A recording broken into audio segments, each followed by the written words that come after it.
Shalom, selamat pagi, selamat beribadah di dalam kasih kemurahan Tuhan Yesus Kristus. Dalam ibadah di bulan September ini, kita akan mulai ibadah saat pagi hari ini. Saya mengundang Bapak Ibu Saudara untuk bangkit berdiri. Kasih yang terindah.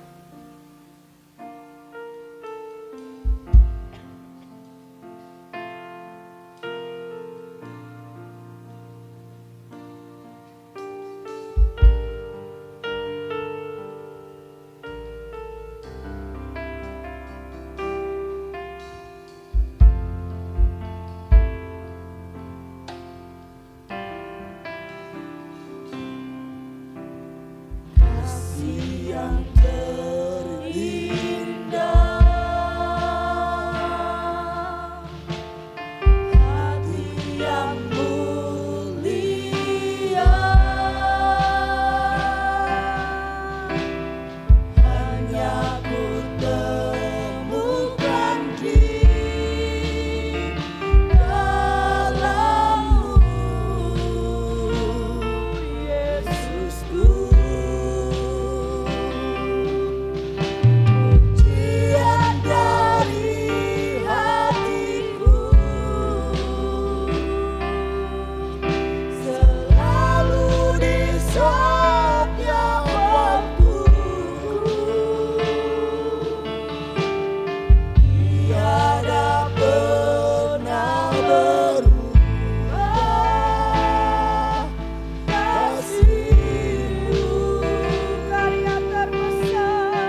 sepanjang malam hingga pada pagi hari ini jika kami boleh berkumpul di tempat ini untuk memuji dan membesarkan nama-Mu ini semua karena kemurahan-Mu ya Bapa.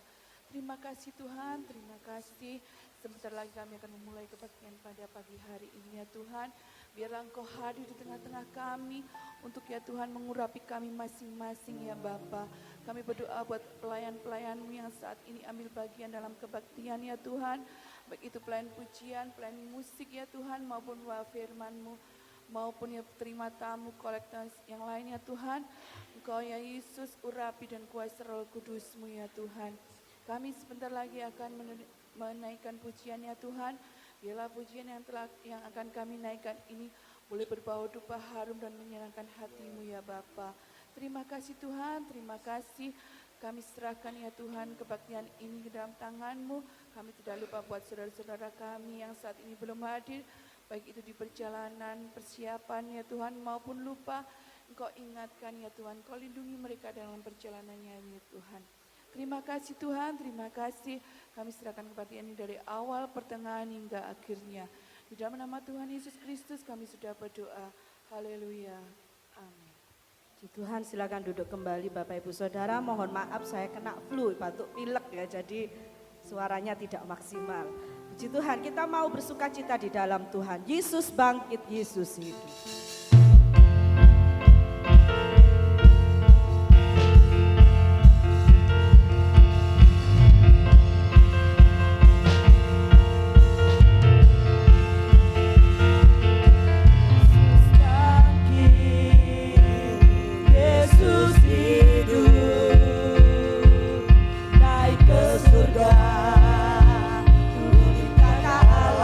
Yesus bangkit, Yesus bangkit.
bukan lagi menjadi budak dosa, karena kita sudah bebas oleh kuasa darah Yesus. Ada amin Bapak Ibu Saudara? Puji Tuhan. Saya undang untuk bangkit berdiri. Bangkit serukan nama Yesus.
hari-hari ini adalah hari-hari yang panas Bapak Ibu Saudara ya.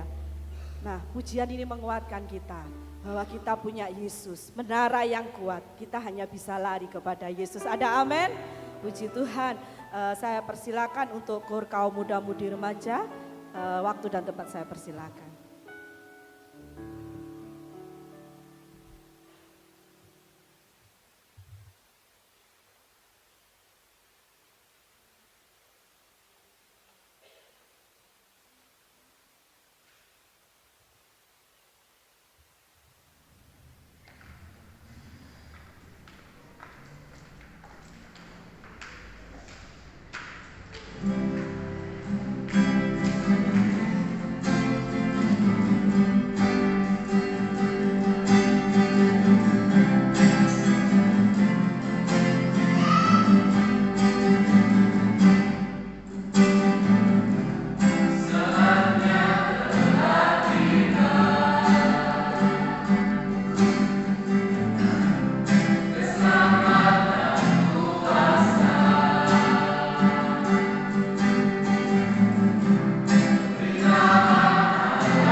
Puji nama Tuhan, Tuhan Yesus memberkati pujian dari kaum muda-mudi remaja.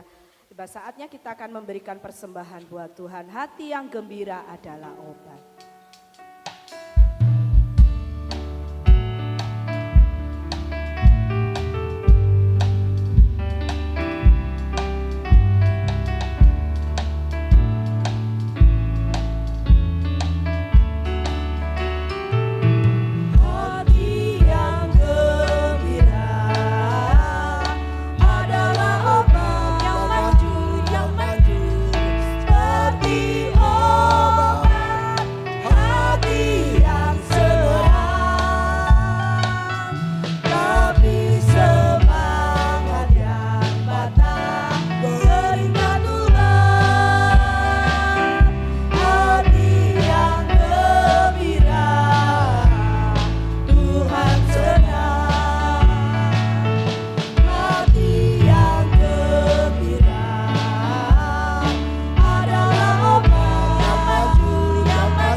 segala penyakit itu berasal dari pikiran. Tapi di sini dikatakan hati yang gembira adalah obat. Jadi kalau hati kita gembira, penyakit hilang semua. Ada amin Bapak Ibu Saudara? Puji Tuhan, pujian tidak saya panjang lebarkan. Sebentar kita akan mendengarkan renungan firman Tuhan. Saya mengundang kembali Bapak Ibu Saudara untuk bangkit berdiri. Mahkota duri di kepala.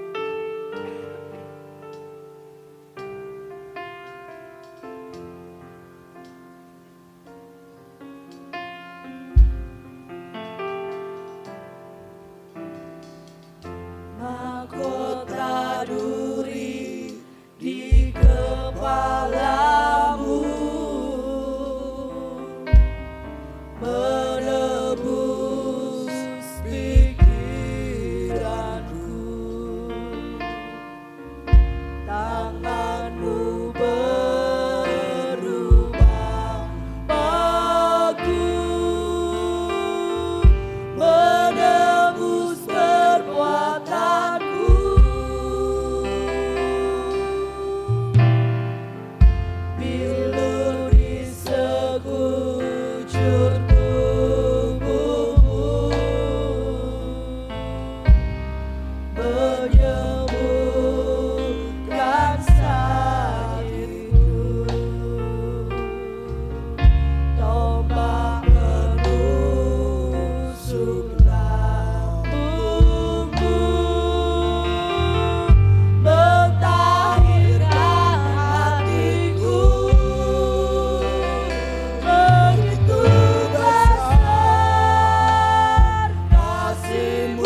bersama-sama masuk di dalam doa.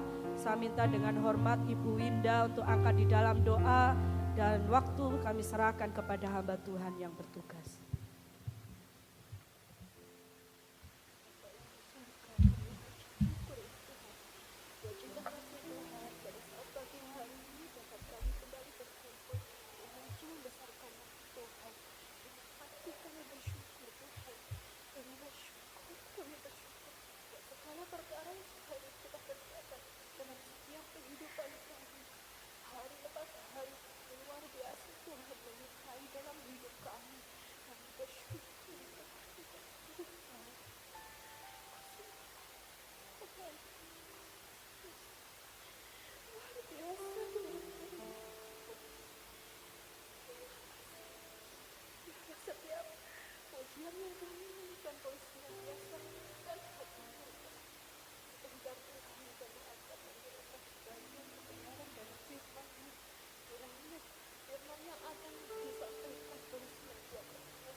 Puji Tuhan.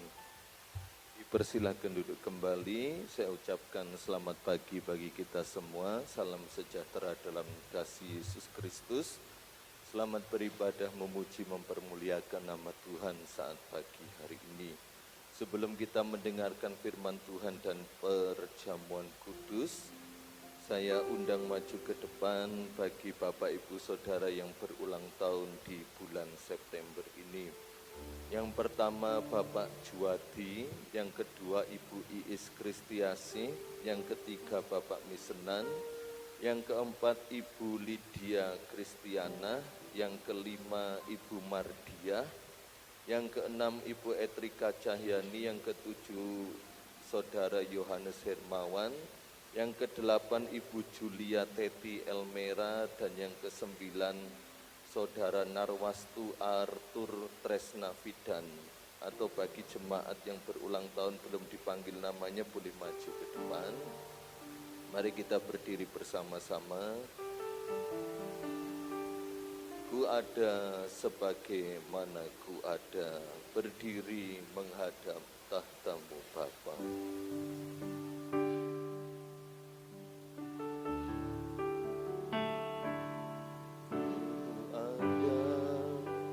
Sebagaimana ku ada, berdiri menghadap tahta-Mu Bapa. Semua karena anugerah-Mu yang telah selamatkan.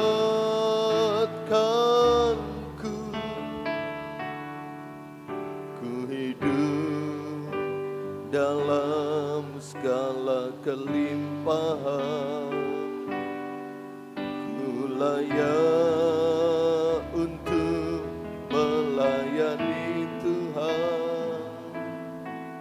Semua karena anugerah-Mu tercurah bagiku. Besar anugerah-Mu, besar anugerah-Mu, amin. Melimpah kasih-Mu, semakin hari semakin bertambah.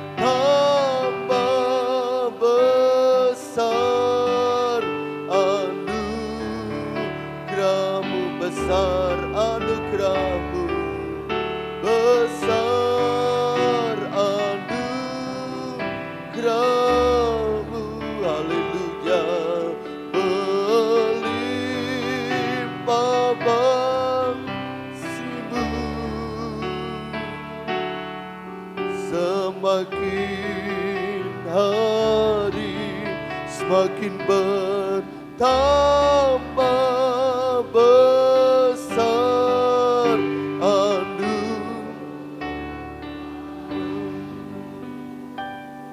Haleluya. Kami membawa hidup anak-anak-Mu ya Tuhan, yang berulang tahun di bulan September ini, maupun yang sudah berdiri menghadap Engkau di tempat ini ya Tuhan. Limpahi senantiasa di hari ulang tahun mereka masing-masing dengan kasih anugerah-Mu, dengan kesetiaan-Mu, dengan berkat-berkat Allah, dan semakin hari semakin bertambah-tambah besar anugerah-Mu, memimpin, melingkupi, menjadi perisai dalam hidup anak-anak-Mu yang berulang tahun di bulan September ini. Berkat kehidupan, kekayaan, kehormatan, panjang umur, damai sejahtera, iman yang teguh, iman yang kokoh, Tuhan karuniakan dalam hidup anak-anak-Mu. Sepanjang tahun telah berlalu, dan tahun-tahun yang akan dilalui, hari-hari yang dilewati di kemudian, Tuhan beserta, Tuhan memimpin, Tuhan menolong senantiasa. Kami serahkan tubuh, jiwa, dan roh hidup anak-anak-Mu yang berulang tahun di bulan September ini ke dalam tangan Tuhan yang kuat. Dalam nama Tuhan Yesus Kristus. Haleluya. Amin. Selamat berulang tahun di hari masing-masing. Tuhan memberkati. Kita akan kembali belajar firman Tuhan. Kita membuka Alkitab kita dalam Galatia pasal yang ke-6 ayat yang ke-14. Mari bisa ditampilkan Galatia 6 ayat yang ke-14. Ya, Galatia 6 ayat 14 dan juga PowerPoint-nya. Minta tolong ya, Galatia 6 ayat 14. Kita baca bersama-sama. 1, 2, 3. Tetapi aku sekali-kali tidak mau bermegah selain dalam salib Tuhan kita Yesus Kristus. Sebab olehnya dunia telah disalibkan bagiku dan aku bagi dunia. Saudara yang terkasih dalam Tuhan, kalau kita melihat sejenak kehidupan Rasul Paulus, dia adalah seorang yang hebat, dia adalah seorang yang pandai, dia adalah seorang yang luar biasa, yang Allah pakai bagi kemuliaannya.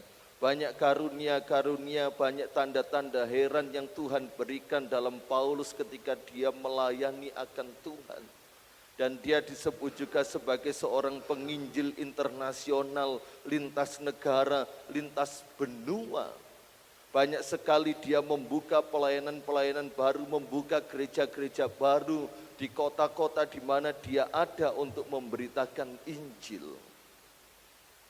Dia memiliki karunia-karunia Roh Kudus.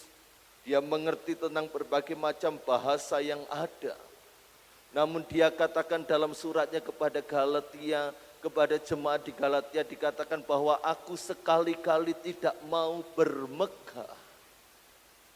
Bagi Rasul Paulus tidak ada yang patut dimegahkan, tidak ada yang patut dibanggakan selain salib Tuhan Yesus Kristus yang dia layani.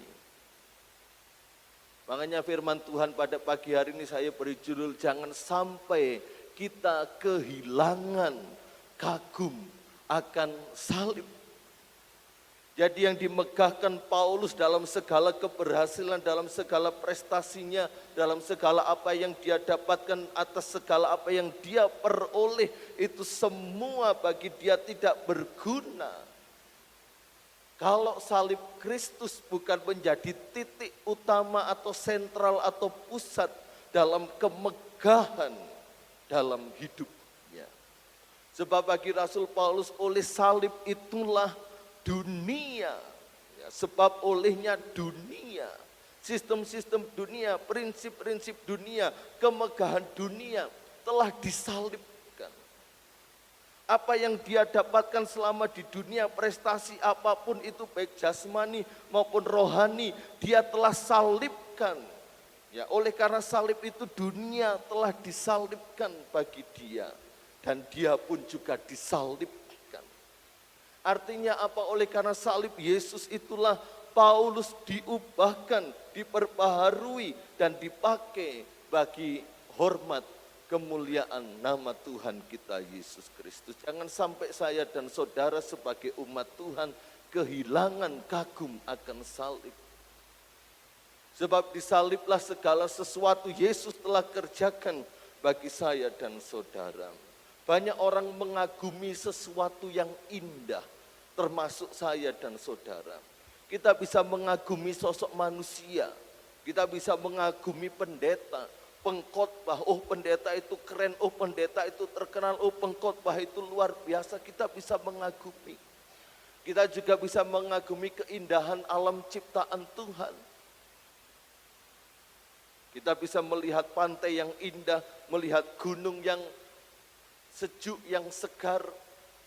Kita menikmati udara, pemandangan yang luar biasa. Oh, kita kagum akan karya Tuhan dalam hasil alam yang luar biasa. Kita juga kagum akan karya seni, oh lukisan itu bagus, oh pahatan patung itu bagus. Atau karya seni tarian itu bagus, dan lain sebagainya. Atau buatan tangan manusia apapun, kita bisa kagum. Mungkin dia seorang arsitek yang membangun gedung dengan begitu megah, dengan arsitektur yang indah, dengan bentukan-bentukan gedung yang bagus sedemikian rupa, tidak ada bandingannya. Kemewahan-kemewahan buatan tangan manusia kita bisa kagum. Itu tidak salah. Tetapi itu bisa menjadi sesuatu yang salah kalau apa yang kita kagumi itu sudah menjadi idola, idol. Dan idol itu berbicara tentang penyembahan, melebihi kekaguman kita akan Tuhan, melebihi kekaguman kita akan karya-karya Tuhan dalam hidup saya dan saudara. Yesus pernah menegur kepada ahli-ahli Taurat dan orang-orang Farisi dalam Injil Yohanes. Karena banyak mereka berusaha supaya keberadaan ahli Taurat dan orang Farisi itu dikagumi oleh orang-orang yang mendengar pengajaran dan pelayanan mereka. Mereka mengharapkan bahwa mereka sebagai seorang individu yang dikultus individukan, disanjung-sanjung. Sehingga Yesus menegur sebab apa yang dikagumi oleh manusia itu dibenci oleh Allah. Artinya apa? Itu sudah menjadi idol, penyembahan. Wah, kalau ketemu sosok artis ini, wah kita berteriak-teriak, wah, wah, wah. Oh keren sekali ini, oh pengkhotbah ini keren, oh hati-hati, hati-hati. Makanya saya selalu sampaikan jangan pernah mengkultus individukan hamba Tuhan. Saya sebagai hamba Tuhan jangan dikultus individukan. Saya bisa salah, saya bisa jatuh. Banyak orang Kristen sekarang hari-hari ini mengagumi sosok, mengagumi sesuatu yang jauh melebihi kekagumannya akan Tuhan. Pertanyaan buat saya dan saudara, apakah kita masih mengagumi akan salib sebagai orang Kristen? Atau rasa kekaguman kita akan salib sudah bergeser karena kemilauan dan keindahan dunia ini? Hanya saya dan saudara yang bisa menjawabnya. Melalui firman Tuhan pada pagi hari ini sebagai orang percaya, Tuhan mau kita tetap menjadikan kekaguman, kemegahan akan salib menjadi hal yang utama dan pertama dalam hidup ini. Sebab kita dipanggil untuk mengagumi salib Kristus sebagai pusat karya keselamatan dan inti dari iman kekristenan. Kata Yunani dari salib adalah stauros. Ya, stauros, arti yang pertama ialah kayu sulaan atau balok yang berdiri tegak. Itu salib. Yang kedua, kayu sulaan sebagai alat untuk menghukum dan menghukum mati seseorang. Mari kita lihat tampil gambar berikutnya. Ini adalah gambar-gambar tentang salib di mana umat Tuhan orang-orang Kristen mula-mula pertama-tama di abad pertama, karena imannya kepada Yesus Kristus, dia rela mati, rela disalib. Makanya ada yang namanya kruk simplex, itu yang garis tegak itu juga salib. Kemudian krux komisa, salib Santo Antoni. Santo Antoni ini adalah orang kudus. Kalau pada zaman dulu orang kudus itu mendapatkan gelar yang disebut Santa atau Santo, ya gitu. Santo Antoni ini adalah murid Petrus. Ya, murid Petrus. Jadi Petrus sebagai pemimpin Kristiani di gereja mula-mula, dia mempunyai murid yang namanya Antoni. Dan dia menjadi martir Kristus, disalib seperti huruf T yang besar itu. Huruf T yang besar. Ya. Kemudian ada yang namanya crux decusata. Dan ini salib Santo Andreas. Siapa Andreas? Salah satu murid Yesus. Ketika dia menjadi martir, dia tidak mau disalib seperti Tuhannya tersalib. Tapi dia mati dengan salib dalam seperti huruf X. Huruf X. Nah, di mana Yesus? Nah, Yesus adalah crux imisa. Jadi dua balok, dua papan kayu, kemudian dibentuk salib ya di ujung sana itu, yang di ujung timur crux imisa. Itulah salib Yesus. Jadi salib Yesus itu bukan gabungan seperti kayu salib belakang kita ini yang digabung, tetapi terdiri dari dua balok. Makanya ketika Yesus dalam penyiksaannya menuju ke Bukit Golgota, dia enggak memikul salib yang seperti karya seni Kristen atau yang di film-film sudah berbentuk salib, enggak. Cuma balok-balok saja. Kemudian ketika masa penyaliban, maka orang yang akan disalib itu akan ditumpangkan di kayu dua balok yang dia pikul itu. Ya, Yesus adalah menggunakan salib crux imisa. Yang lainnya ialah bagaimana orang Yunani menggunakan tanda plus ya, yang diharamkan. Kemudian ada gereja ortodok Timur Tengah, model salibnya yang seperti sebelah kanan saya atau sebelah kiri Bapak Ibu dari garis tegak itu. Inilah salib-salib. Sedangkan Petrus salibnya terbalik. Ya, sama seperti Yesus namun posisinya terbalik.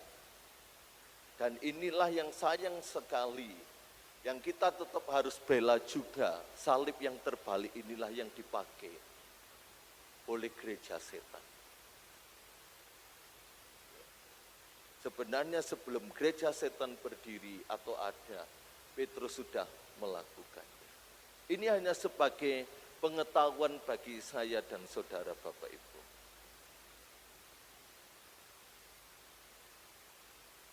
Bukan berbicara secara hurufiah. Kayu yang kasar atau kayu yang berbentuk silang atau kayu yang berhorizontal atau vertikal. Melainkan siapa yang menyelesaikan segala sesuatu, yang rela menanggung hukuman, ganti segala dosa manusia. Mengapa salib-salib yang lain seperti Santo Antoni sama atau Andreas atau siapapun yang terbalik itu tidak menghapuskan dosa? Kenapa Yesus yang menghapuskan dosa? Karena dia adalah Allah yang menjadi manusia. Dia tidak berdosa. Dia suci adanya menjadi manusia supaya dapat mati. Hutang nyawa harus diganti dengan nyawa. Hutang darah harus diganti dengan darah. Dan nyawa manusia, sesama manusia nggak akan bisa menyelesaikan sebab sama-sama berdosa. Hutang dosa diselesaikan oleh manusia yang berdosa tentunya tidak bisa. Hutang dosa harus diselesaikan dengan manusia yang tidak berdosa. Dan itu ada tergenapi dalam Yesus Kristus. Sekarang kita akan mempelajari mengapa kita harus mengagumi salib yang secara dunia tampak sebagai tanda kehinaan dan kebodohan. Yang pertama, bahwa salib bukti kasih Allah yang tak tertandingi. Salib adalah bukti kasih Allah yang tidak tertandingi. Mari kita kembali belajar di ayat yang sering kali kita mendengar. Dalam Yohanes 3 ayat yang ke-16. Salib bukti Allah yang tak tertandingi. Karena begitu besar kasih Allah akan dunia ini, sehingga ia telah mengaruniakan anaknya yang tunggal, supaya setiap orang yang percaya kepadanya tidak binasa, melainkan beroleh hidup yang kekal. Ayat ini adalah rangkuman dari keseluruhan Injil yang ada. Injil adalah kabar baik, bukan hanya terdiri dari Matius, Markus, Lukas, dan Yohanes. Tetapi benang merah dari kitab Kejadian sampai kitab Wahyu termaktub dalam Yohanes 3 ayat yang ke-16 ini. Salib adalah bukti nyata kasih Allah yang rela berkorban demi manusia yang berdosa. Makanya salib adalah bukti kasih Allah yang tak tertandingi oleh apapun. Sebab tanpa salib tidak ada pengampunan dan hidup kekal. Dari ayat ini ada dua hal yang akan kita pelajari. Yang pertama adalah the greatest love. Kasih yang terbesar. Dalam frase kata yang pertama, karena begitu besar kasih Allah akan dunia ini. Kiranya gambar ini dapat memberikan kita sebuah pemandangan, sebuah pemikiran. Bagaimana Yesus begitu mengasihi dunia. Inilah kasih yang terbesar yang diberikan Yesus bagi dunia. Namun kita mau melihat bahwa Tuhan menyatakan kasih-Nya yang terbesar bukan kepada dunia. Nah, dunia itu ada pengertian dua, yaitu dunia dalam artian bumi, ya, bumi, ya, ada langit, ada air, ada awan, ada tumbuhan, pohon-pohonan, ada binatang, bumi, planet bumi. Dan pengertian yang kedua dari dunia adalah manusia. Jadi Tuhan Yesus menyatakan kasih-Nya yang terbesar bukan kepada dunia dan sistemnya. Bumi secara fisik. Sebab sistem dunia adalah menolak kebenaran Allah. Dunia akan terus menolak kebenaran Allah. Dunia akan terus menolak kasih Allah yang terbesar ini. Dan dunia di bawah kendali kuasa iblis. Mungkin kita berpikir, oh saya yang hidup di bumi ini berarti saya di bawah kendali kuasa iblis. Enggak, saudara. Tetapi sistemnya, sistem dunia ini. Mari kita lihat, mungkin saudara di ayati, di pendukungi. Ayo kita lihat bersama-sama. Supaya kita semua belajar akan firman Tuhan. 2 Petrus 3 ayat yang ke-10 sampai 14. 2 Petrus 3 ayat 10 sampai 14. 2 Petrus 3 ayat yang ke-10 sampai 14. Tetapi hari Tuhan akan tiba seperti pencuri.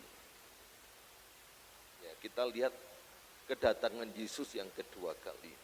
Pada hari itu langit akan lenyap dengan gemuruh yang dahsyat, dan unsur-unsur dunia akan hangus dalam nyala api, dan bumi dan segala yang ada di atasnya akan hilang lenyap.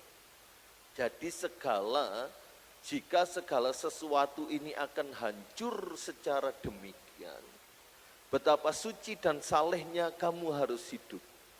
Yaitu kamu yang menantikan dan mempercepat kedatangan hari Allah. Sampai di sini dulu. Jadi saudara dan saya ini punya peran penting akan kedatangan Yesus yang kedua kali. Kesalehan saudara, kesetiaan Bapak Ibu saudara, itu mempercepat kedatangan Tuhan. Makanya tidak heran hari-hari yang kita lewati, jam yang kita lihat, itu begitu cepat. Prosesnya ini terjadi selain Tuhan berkata, kalau aku tidak mempercepat waktunya, maka tidak ada yang selamat. Namun saudara dan saya yang saleh, yang harus hidup suci, kita punya peran andil besar, yaitu mempercepat juga kedatangan hari Tuhan. Dahsyatnya saya dan saudara ketika engkau menikmati kasih Allah yang besar melalui salib. Pada hari itu langit akan binasa dalam api dan unsur-unsur dunia akan hancur karena nyalanya. Tetapi sesuai dengan janjinya, kita menantikan langit yang baru dan bumi yang baru, di mana terdapat kebenaran. Sebab itu saudara-saudaraku yang kekasih, sambil menantikan semuanya ini, kamu harus berusaha supaya kamu kedapatan tak bercacat dan tak bernoda di hadapannya dalam pendamaian dengan Dia. Allah tidak mengasihi bumi beserta karakteristiknya yang membangunnya, tetapi Dia mengasihi manusia. Mari kita lihat bahwa dunia itu dalam kendali iblis. Dalam 1 Yohanes 5 ayat yang ke-9. 1 Yohanes 5 ayat yang ke-19. Maaf ya, ayat 19. 1 Yohanes 5 ayat yang ke-19. Kita tahu bahwa kita berasal dari Allah. Dan seluruh dunia berada di bawah kuasa si jahat. Nah, ini dunia yang kita hidupi. Kita enggak hidup di sistem dunia yang telah dikuasai iblis. Kita tidak dalam kendali iblis. Tapi kita di bawah kendali kasih Allah yang terbesar. Makanya Tuhan tahu engkau hidup di dunia yang penuh dengan tipu daya muslihat iblis. Makanya Dia perlengkapi saya dan saudara dengan perlengkapan senjata Allah. Kalau kita perhatikan timeline, garis waktu. Kemarin ibadah pemuda remaja saudara Alfia sudah memberikan gambaran. Dalam timeline yang akan kita jalani, satu kali kelak kita akan menuju kepada sistem di mana dunia membutuhkan satu orang pemimpin yang dapat menghandle, mengatur, memanajemen segala situasi dan kondisi yang ada. Dan itulah antikristus nanti. Semua sistem sedang mengarah ke sana, saudara. Semua sistem yang kita hidupi sedang mengarah ke sana. Tapi firman Tuhan katakan, yang bertahan sampai kesudahannya akan selamat. Maka dari itu bijaklah dalam berteknologi.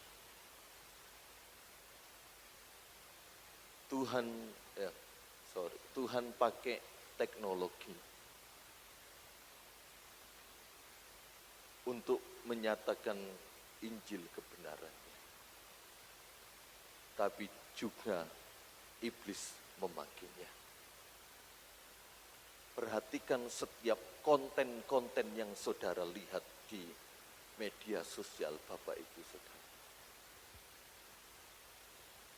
Lebih banyak yang menjerumus kepada dosa daripada yang berbicara tentang kebenaran Allah. Kita lihat.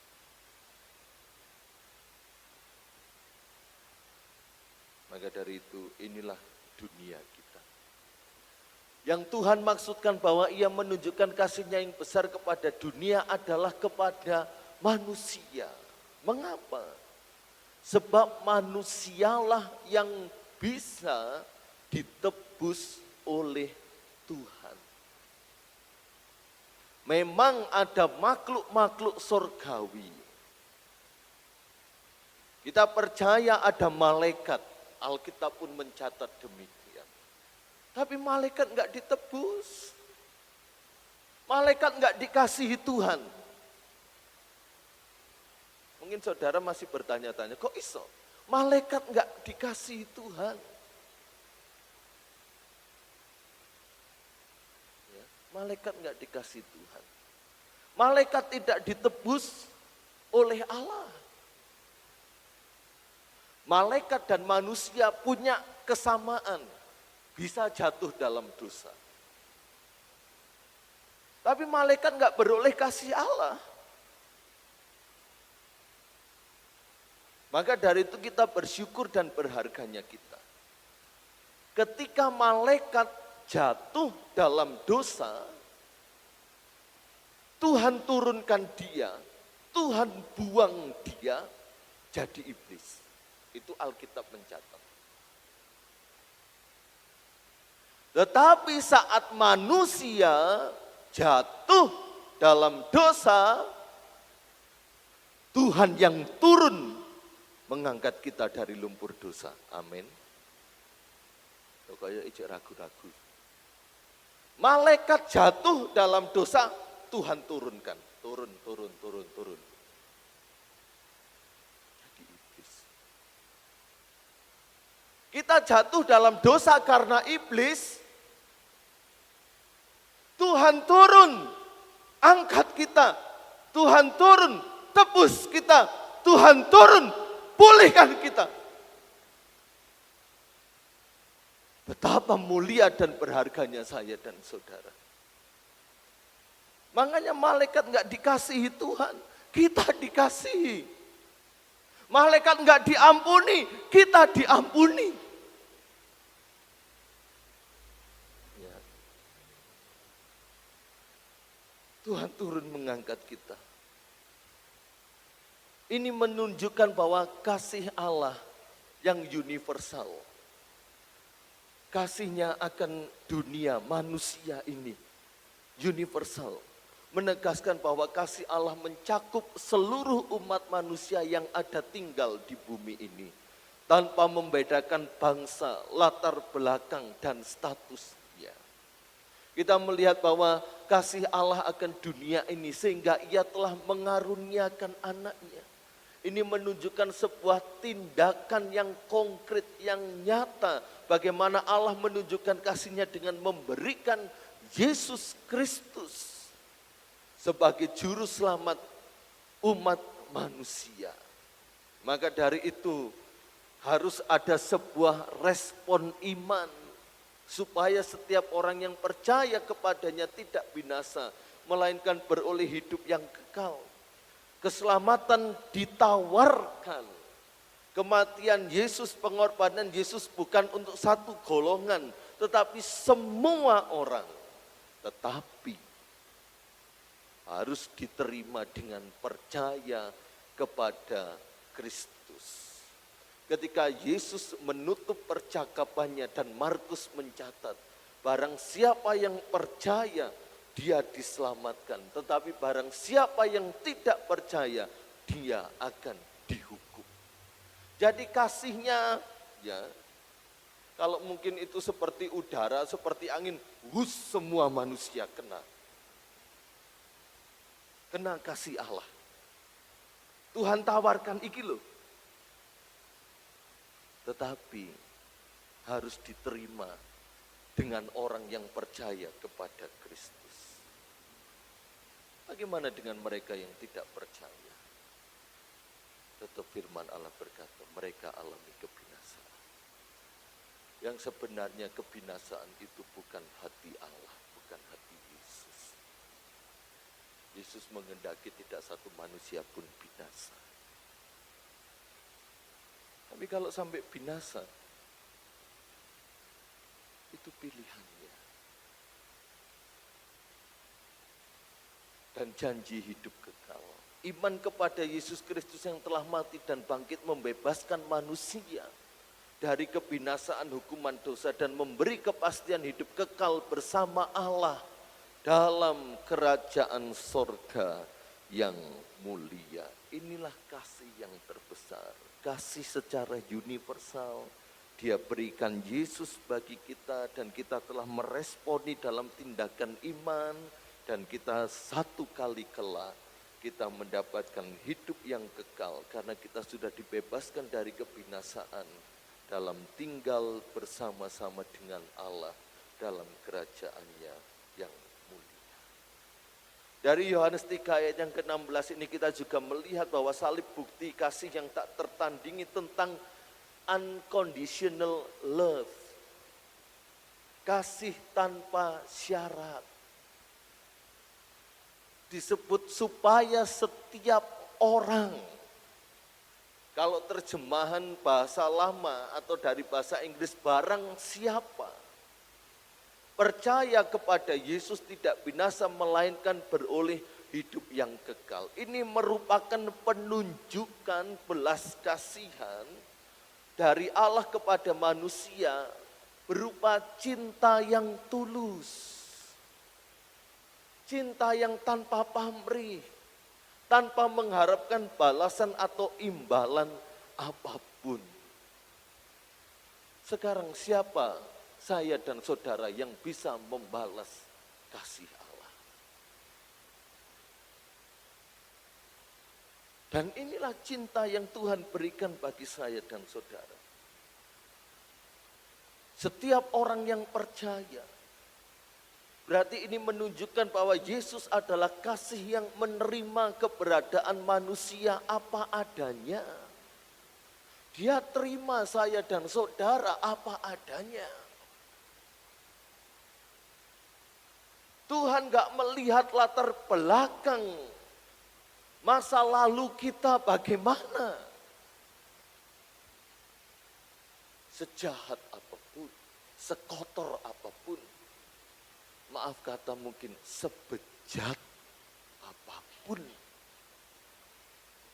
hidup kita, Dia terima kita apa adanya. Kurang jahat apa salah satu penjahat yang turut disalibkan bersama Yesus? Dan Yesus berkata, ketika penjahat berkata, Tuhan ingatlah kalau nanti engkau datang sebagai raja. Yesus katakan, hari ini engkau bersama aku di Firdaus. Status sosialnya bagaimana? Tuhan gak lihat itu. Inilah kasih Tuhan. Semuanya berdasarkan dari Tuhan. Kalau dari kita sendiri, apa yang bisa menjadi sebuah dasar Tuhan mengasihi kita? Gak ada. Semuanya dari Tuhan. Berdasarkan Tuhan sendiri. Bukan berdasarkan dari saya. dan saudara sehingga Tuhan mengasihi kita. Enggak. Kasih tanpa syarat bukan berarti mentolerir kesalahan atau dosa, melainkan bertujuan untuk membawa manusia kepada kebenaran Allah. Kita sudah diterima, kita sudah dilayakkan oleh Tuhan. Maka dari itu, mari kita berhenti berkata, aku belum layak di hadapan Tuhan. Mungkin di dalam salah satu sisi ketika kita berkata seperti itu, kita menyadari bahwa kita manusia yang lemah. Tetapi seringkali kita berkata seperti itu menunjukkan bahwa ketidakmauan kita merespon akan kasih Allah. Ayo melayani Tuhan, aku enggak layak. Padahal artinya, gawis, iki ono sing luwih iso. Sebagai tameng, supaya saya dan saudara enggak maju. Jangan, saudara. Makanya hampiri dia dengan segala keberadaan kita. Mari kita lihat dasar unconditional love ini dalam Roma 5 ayat 6 sampai 10. Roma 5 ayat 6 sampai yang ke-10. Dari Yohanes 3 ayat 16 kita melihat the greatest love, kasih yang terbesar. Dan di dalam Yohanes 3 ayat 16 juga kita melihat kasih tanpa syarat. Dan dasar pendukungnya ini Roma 5 ayat 6 sampai yang ke-10. Karena waktu kita masih lemah. Nah, lemahnya dalam hal apa? Kristus telah mati untuk kita orang-orang durhaka. Ini lemahnya kita. Saat kita menjadi orang durhaka, ya durhaka itu jahat, penuh pengingkaran, penuh penolakan, masih dalam kondisi seperti itu Kristus telah mati. Sebab tidak mudah seorang mau mati untuk orang yang benar, tetapi mungkin untuk orang yang baik ada orang yang berani mati.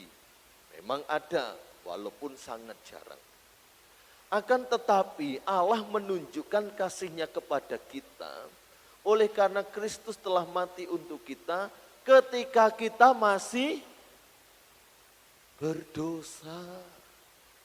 Bukan di saat kita sudah disucikan, dikuduskan, dibenarkan, Kristus baru mati. Justru di saat kita masih dalam keberdosaan kita, dia mati untuk dosa kita. Lebih-lebih karena kita sekarang telah dibenarkan oleh darah-Nya, kita pasti akan diselamatkan dari murka Allah. Sebab jikalau kita ketika masih seteru, masih jadi musuh, masih bertentangan, bertolak belakang dengan Allah, kita diperdamaikan dengan Allah oleh kematian anaknya. Lebih-lebih kita yang sekarang telah diperdamaikan pasti akan diselamatkan oleh hidup. Kasih tanpa syarat. Ketika kita masih lemah dalam kedurhakaan kita, ketika kita masih berdosa, ketika kita masih dalam keadaan sebagai musuh seteru Allah, Yesus kerjakan semuanya bagi kita. Supaya segala hutang dalam bentuk durhaka, dalam bentuk musuh, dalam bentuk keberdosaan ini dilunaskan oleh Tuhan. Kolose katakan dengan memakukannya di atas kayu salib. Bukan berarti Tuhan mentolerir atau membenarkan kesalahan dosa. Bukan. Tapi Tuhan mau dengan apa yang dia kerjakan, bawa saya dan saudara kepada kebenaran Allah. Makanya hidup orang Kristen yang sudah dimerdekakan bukan seenak sendiri, bukan semau kita sendiri. Bebas bukan berarti sebebas-bebasnya. Oh aku berbuat dosa, Tuhan ampuni, oh berbuat dosa lagi, Tuhan ampuni, oh berbuat dosa lagi. Sehingga timbul pemikiran seperti itu, enggak apa-apa lah. Tapi orang Kristen yang sudah ditebus, yang sudah diselamatkan, dia memiliki pemikiran yang diperbaharui. Bahwa sudah saatnya bukan lagi melakukan hal-hal yang mendatangkan dosa, tetapi melakukan hal-hal yang mendatangkan kebenaran di hadapan Allah. Mengapa kita harus mengagumi salib yang kedua? Salib adalah kekuatan Allah yang menyelamatkan. Mari kita lihat dalam 1 Korintus 1 ayat yang ke-18. PowerPoint-nya bisa ditampilkan. 1 Korintus 1 ayat yang ke-18.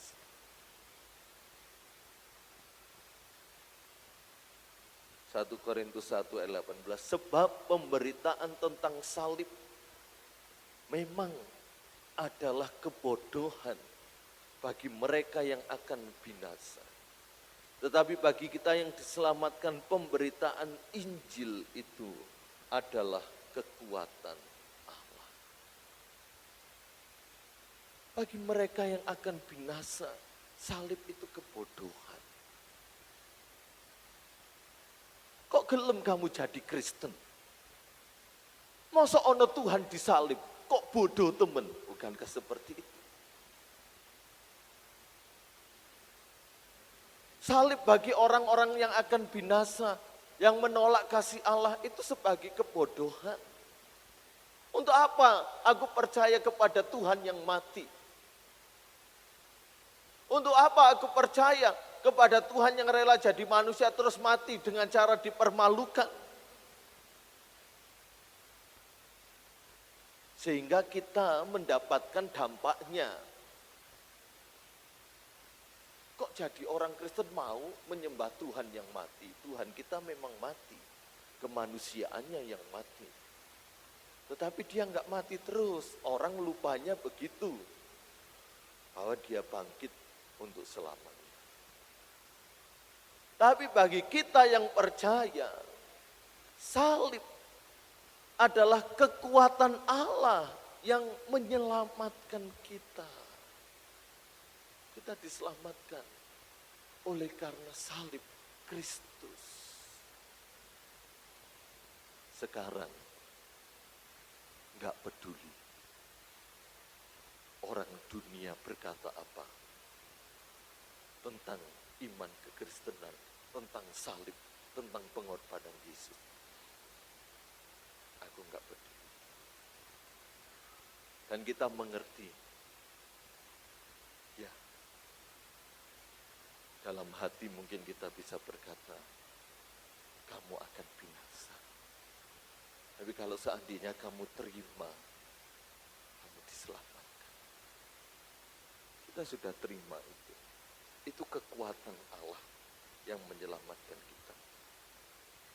Bagi dunia melihat salib sebagai kebodohan. Delok salib tok itu sebagai kebodohan. Makanya disebut dengan segala istilah yang ada. Di situ ada ininya, ada itunya lah. Hanya setan yang takut melihat salib. Hanya setan yang takut melihat gereja.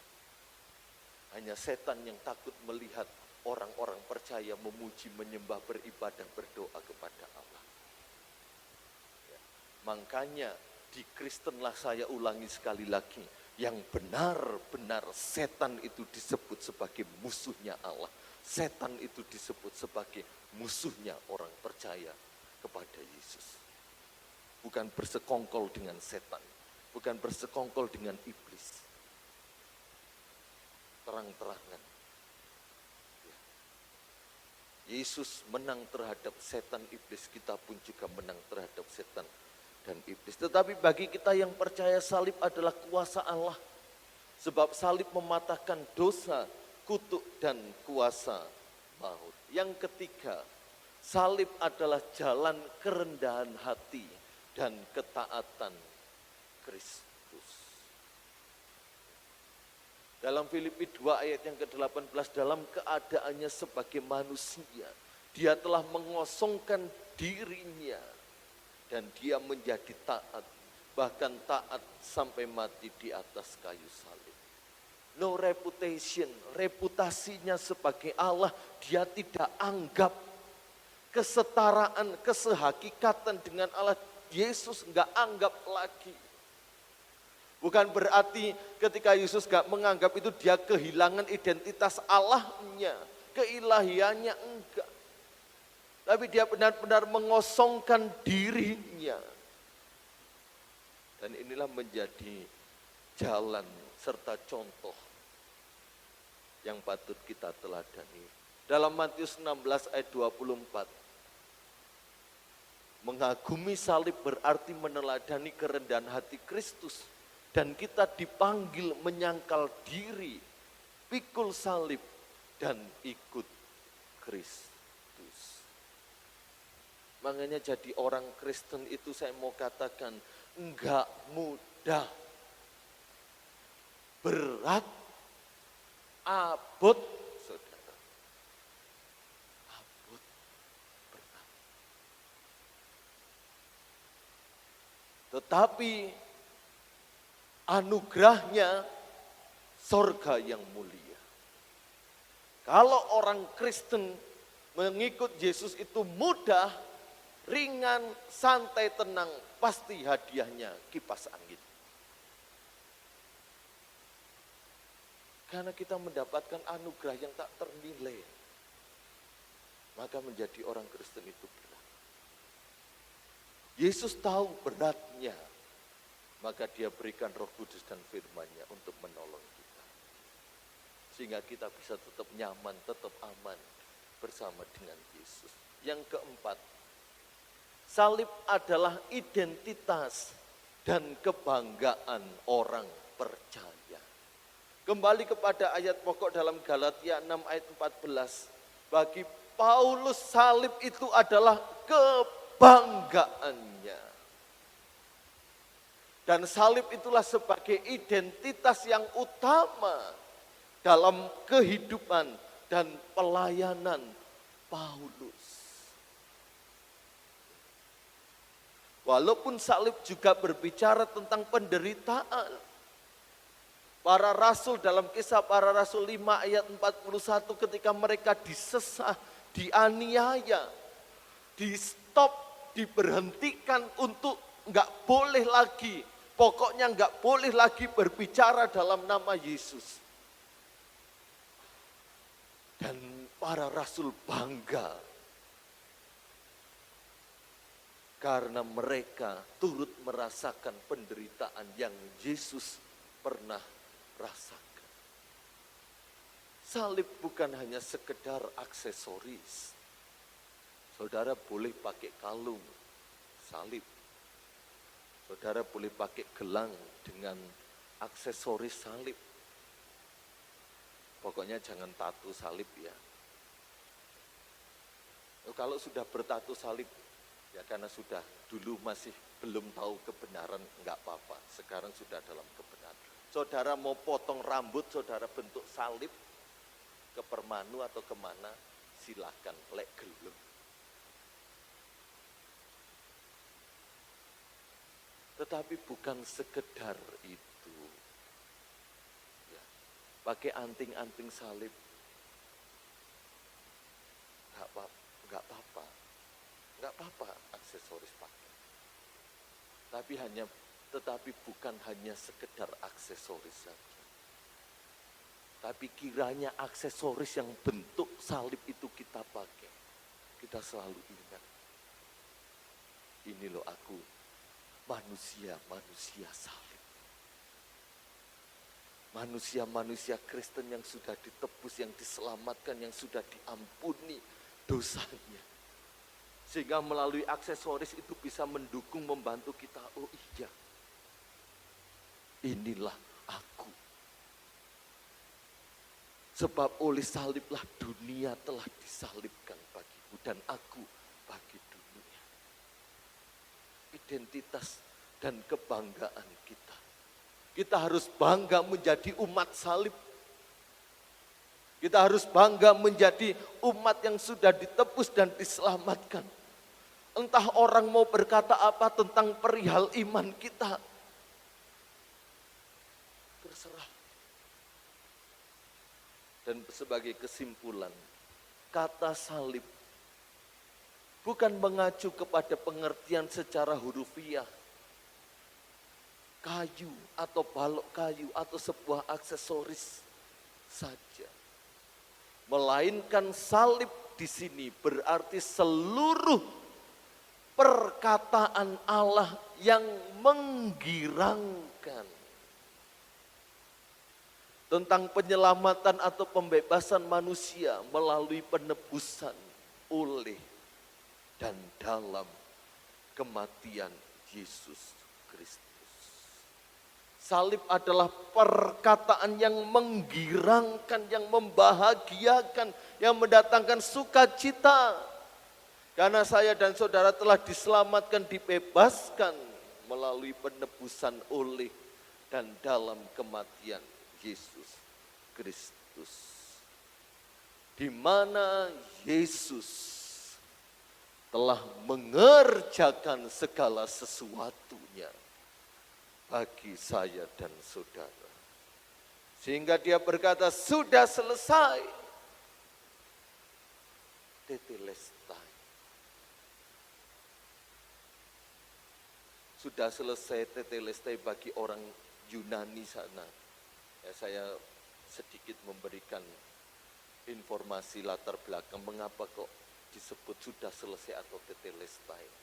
Ketika seseorang, entah ahli bangunan, ahli seni atau ahli apapun, ketika dia telah menyelesaikan karyanya,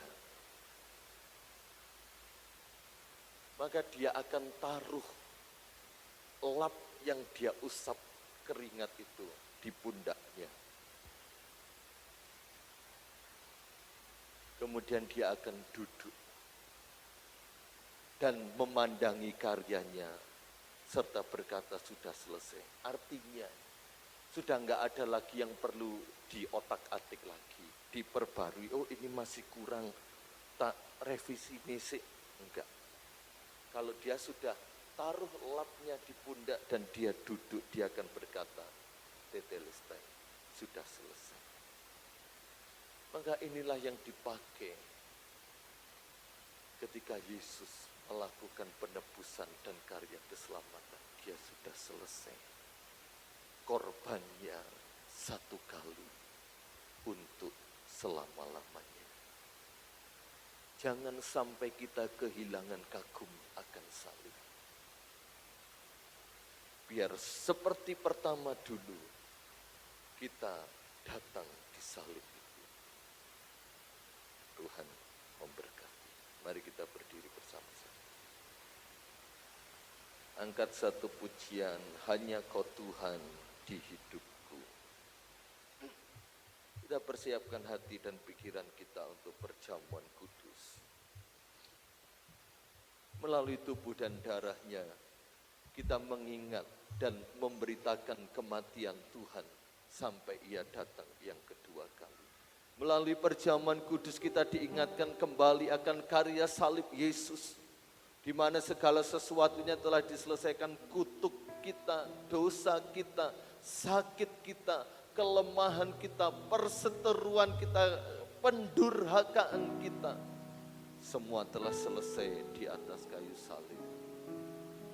Haleluya, hanya Kau Tuhan di hidupku.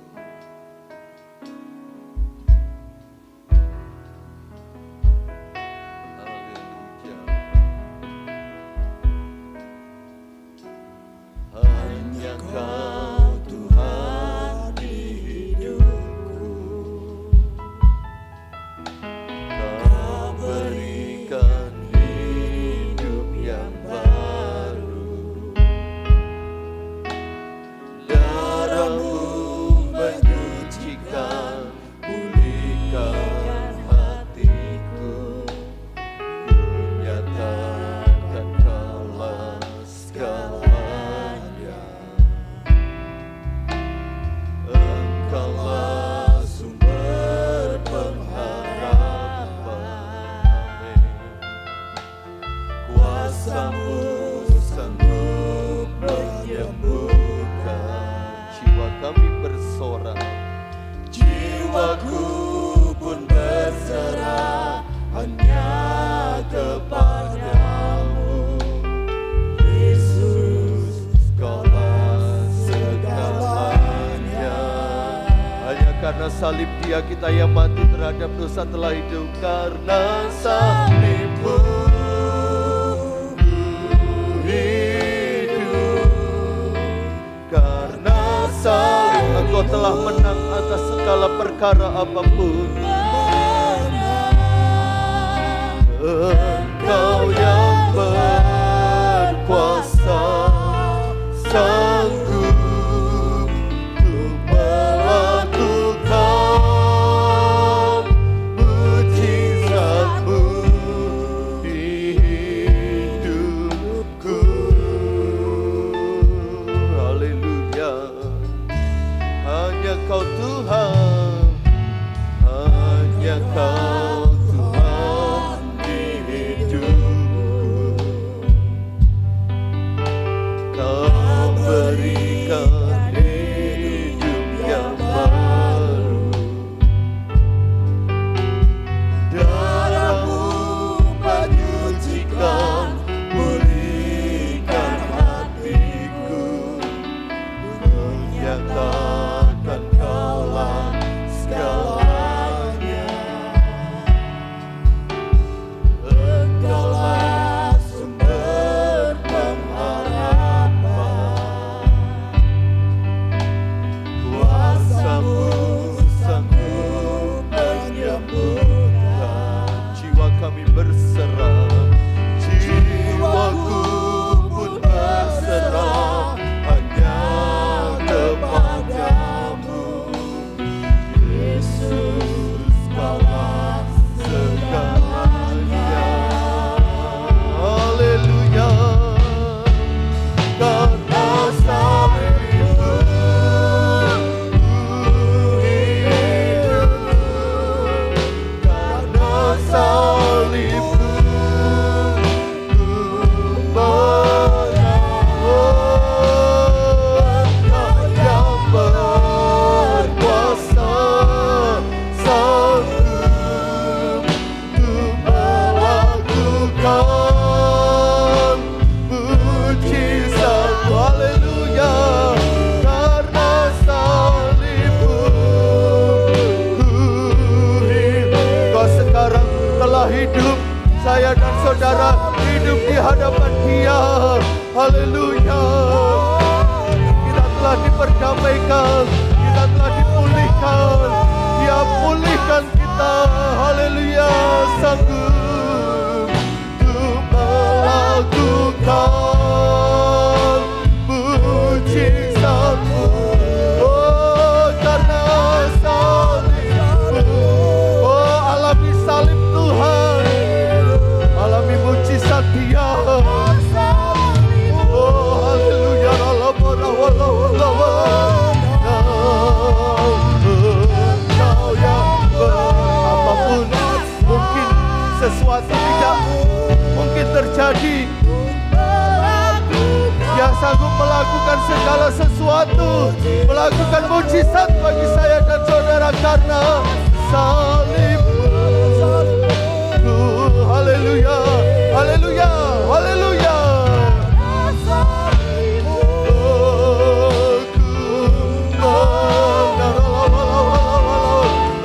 Engkau yang berkuasa, sanggup untuk melakukan mujizat-Mu di hidupku. Haleluya, haleluya, haleluya, haleluya. Terima kasih Tuhan, terima kasih Tuhan, terima kasih Yesus. Mari pelayan-pelayan perjamuan kudus maju ke depan. Karena salib-Mu ku hidup. Karena salib-Mu ku menang. Engkau yang berkuasa, sanggup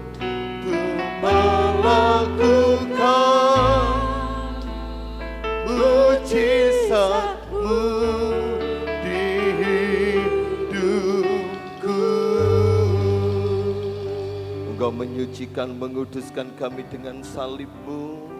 Engkau menyucikan, menguduskan kami pelayan-pelayan-Mu. Dengan hati yang penuh syukur, dengan kesucian, kekudusan, pengampunan, pemulihan yang dari Tuhan, kami terima tubuh dan darah-Mu. Dalam nama Tuhan Yesus Kristus.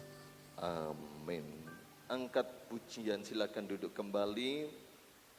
Angkat satu pujian, saat ku masuk ke hadirat-Mu, bawa persembahan ke tempat kudus-Mu oleh kuasa darah-Mu.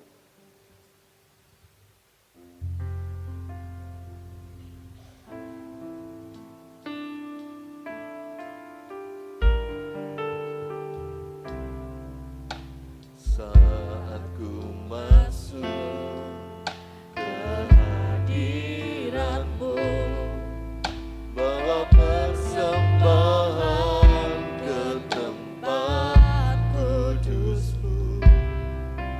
Pujian ku naikkan, sembah ku berikan bagi-Mu Allah yang mulia.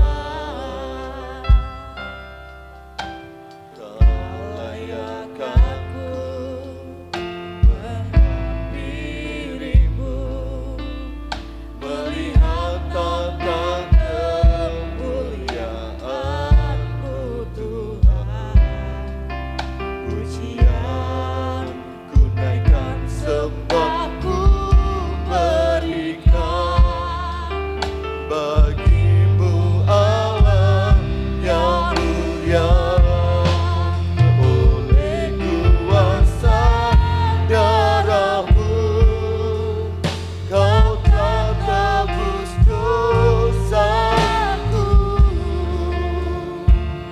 Kekudusan-Mu melingkupiku. Amin. Tetap dalam penyembahan kepada Dia. Menggali, memulihkan hidupku. Sungguh besar anugerah-Mu, Kau selamatkan hidupku. Ku menjadi ciptaan yang baru oleh kuasa darah-Mu, oleh kuasa darah-Mu, oleh kuasa darah-Mu. Kau telah tebus dosaku. Kekudusan-Mu melingkupiku. Ada yang belum dilayani? Bagi jemaat yang belum dilayani, boleh angkat tangan. Memulihkan hidupku, besar anugerah-Mu, Kau selamatkan hidupku. Ku menjadi ciptaan. Mari kita semua bangkit berdiri bersama-sama. Oleh kuasa darah-Mu. Mari kita angkat roti di atas tangan kita tinggi-tinggi. Sampaikan kepada Dia, inilah tubuh-Mu, inilah darah-Mu ya Yesus, yang Kau berikan bagi kami. Dan ketika mereka sedang makan, Yesus mengambil roti, mengucap berkat, memecahkannya, lalu memberikannya kepada murid-muridnya dan berkata, ambillah, makanlah, inilah tubuhku. Makan dengan iman, dengan percaya dalam nama Yesus. Amin. Haleluya. Angkat cawan tinggi di atas kepala kita. Sekali lagi sama seperti Nehemia mengunjukkan anggur di hadapan raja. Sama seperti Melkisedek yang menyediakan roti dan anggur bagi Abraham. Sesudah itu ia mengambil cawan, mengucap syukur, lalu memberikannya kepada mereka dan berkata, minumlah kamu semua dari cawan ini. Sebab inilah darahku, darah perjanjian yang ditumpahkan bagi banyak orang untuk pengampunan dosa. Kami minum dengan iman dalam nama Tuhan Yesus Kristus. Amin. Haleluya. Haleluya. Apa yang kuat, apa yang stabil, apa yang kekal sedang menyatu dan sudah menyatu dalam hidup kita. Haleluya. Naikkan syukurmu kepada Dia. Haleluya.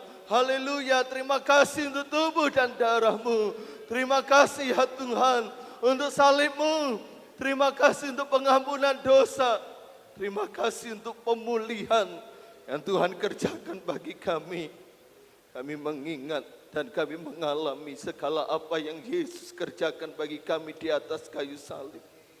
Namun ada sebuah tugas yang kami rindu Engkau memampukan kami melalui perjamuan kudus, yaitu memberitakan kematian-Mu sampai Engkau datang yang kedua kali bagi keselamatan banyak orang. Terima kasih ya Tuhan. Sakit kami sudah disembuhkan. Kutuk kami sudah diubah jadi berkat. Kelemahan kami diperbaharui jadi kekuatan. Kami sudah diselamatkan. Terima kasih untuk kasih yang terbesar. Terima kasih untuk kasih yang tanpa syarat yang Engkau berikan bagi kami. Dalam nama Tuhan Yesus Kristus. Amin. Tuhan memberkati. Dipersilakan duduk kembali. Gelas bisa dikumpulkan.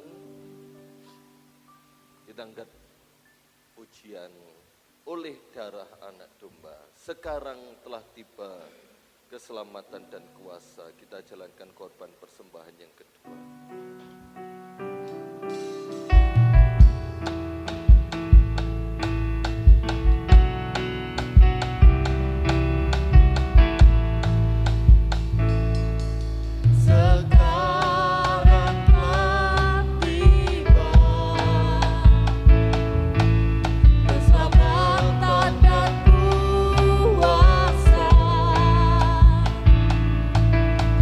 Pemerintahan Allah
setiap korban persembahan yang kami kerjakan pada pagi hari ini, oleh kami semua yang ada di tempat ini, sesuai dengan janji firman-Mu, Engkau membuka tingkap-tingkap langit, mencurahkan berkat-Mu bagi kami ya Tuhan. Persembahan pertama, kedua, 1/10 yang dikembalikan, Tuhan balas berkat sesuai janji firman-Mu.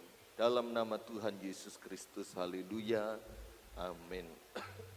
Setelah ini grup Maria. Hari Selasa doa pemuda remaja, hari Rabu ibadah rumah tangga pada keluarga Ibu Kristiana jam 5:30 sore. Ya, hari Rabu mari kita datang dalam ibadah rumah tangga.